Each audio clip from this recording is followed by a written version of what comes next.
Hey Latchkey Kids and Driving Mutants, I just watched Hellraiser 3 Hell on Earth. This time it starts out with a Dimension Films logo. It's no longer New World Pictures, but I still enjoy Dimension Films as well. At first this looks like it's an entirely different city, but we find out later that it is meant to be in New York. Actually, all the Hellraisers are supposed to be in New York, even though the first one's filmed in England and looks like it was filmed in England. They tried very hard to make it look like New York, but it doesn't look like New York, and neither does this one. The main character this time is a fledgling reporter named Joey, who happens to see a man being taken into the ER with hooks and chains hanging out of his skin. The story centers around her investigation trying to find out what happened to this man. Is this why so many sequels in this franchise think we care about a police procedural?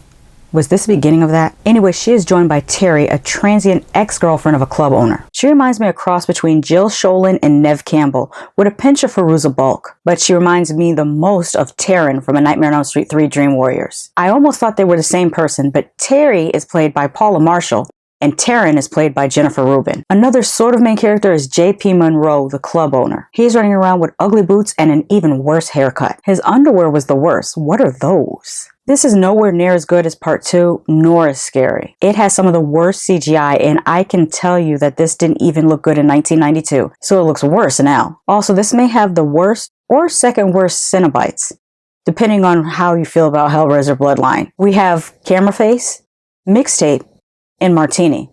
I forgot Piston Head and Newport Throat. Yeah, these are definitely the worst Cenobites, even compared to the twisty twins of Bloodline. These are the worst Cenobites. This is also the most blasphemous Pinhead has ever been. And he's always been blasphemous, but this is the most blasphemous. That said, this was still pretty entertaining to watch on a Saturday night, especially since we meet Captain Elliot Spencer, who is the gentleman that has the misfortune of becoming Pinhead. And also because the scene that I like to call Carnage at the Club. That was a lot of fun, as well as the aftermath of the Carnage at the Club. Pinhead left somebody hanging by their tongue. Then another guy had billiard balls stuffed in his mouth. It was kind of unintentionally funny. It also has some of the best worst lines. But they just keep coming. They just keep coming. Who keeps coming? The demons. The demons.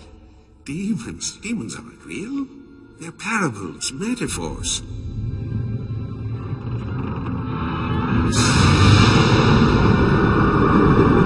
Then what the fuck is that? And a kind of hokey ending, depending on how you look at it. At the time that Hellraiser 3 Hell on Earth came out, people really knocked it. They said it was horrible, it was awful, it was the worst Hellraiser movie at that time. But we have since had Inferno, Deader, Hellseeker, Hellworld, Revelations, and Judgment. And 3 is not looking that bad anymore, is it? Neither is 4, come to think of it.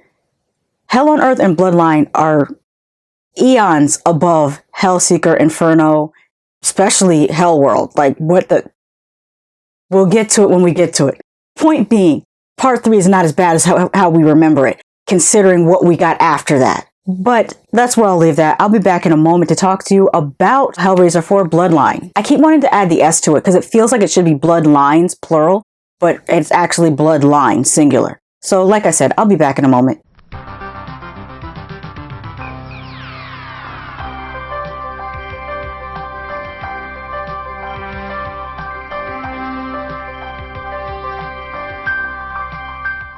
Welcome back. Let's talk about Hellraiser Bloodline, aka Hellraiser in Space. This is the 4th and final theatrically released Hellraiser movie. I remember because I worked at a movie theater when this came out. It takes place in 3 different time periods: 1784, 1996, and 2017, believe it or not. The first problem that I have with this is the score. It's very Sci-Fi Channel original movie. At the beginning of this movie, we start out in space with a descendant of LeMarchand, who goes by the name Merchant now, who is doing an experiment with a puzzle box and an android or a robot maybe to try to summon the Cenobites because he is trying to trap them. He gets interrupted by this, I don't know, special ops type of team. Don't know why they've entered his station or why they want to arrest him. That's kind of not really explained. But then we jump back in time to the original LeMarchand, who made the Lament configuration. He made it for this weird ass aristocrat who's into summoning demons.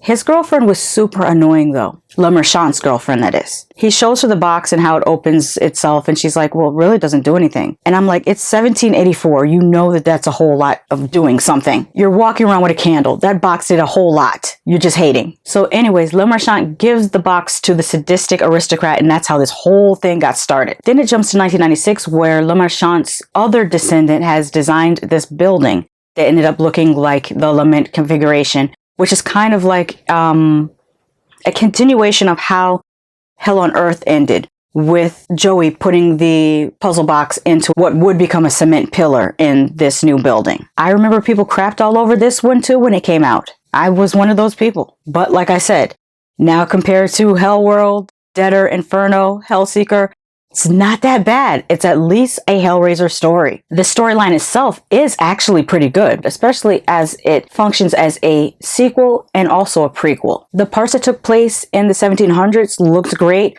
Like I said, the score kind of took away from those scenes, because if you had scored it properly, those scenes would have been infinitely more creepy. I like the introduction of Angelique. I thought her character was creepy and foreboding enough. The scenes that took place in 1996 didn't feel Hellraiser to me. And there were things that were added that I don't know where they came from, like the demon dog in bondage gear. Like, why was the dog wearing bondage gear? I don't know. Anyways, the parts that took place on the space station are probably the weakest parts of this movie, because they, like I said, feels completely like a made-for-TV sci-fi channel movie, and not at all like the theatrical release that this actually was. Can you imagine paying to see this in movies? Like I said, I worked in a movie theater, so I didn't have to pay to see the movies. But I would have been mad if I paid to see this. I did enjoy the references to the previous 3 Hellraiser movies, which there are references in this to those. And I appreciated the backstory that we're given about the Lament configuration. In this, Doug Bradley does have the best lines of dialogue, but I almost felt like he was talking too much. Like, this movie has Pinhead say the most that he has ever said, but I feel like it's too much. What's a thing on you? Hey, how dare you use not what you do? So you should. Pain has a face. Allow me to show it to you. I am pain. No longer will we have to seek that you feel wrong, like testing cracks in the baseball. Once and for all, we will open the gate, laying low on that path.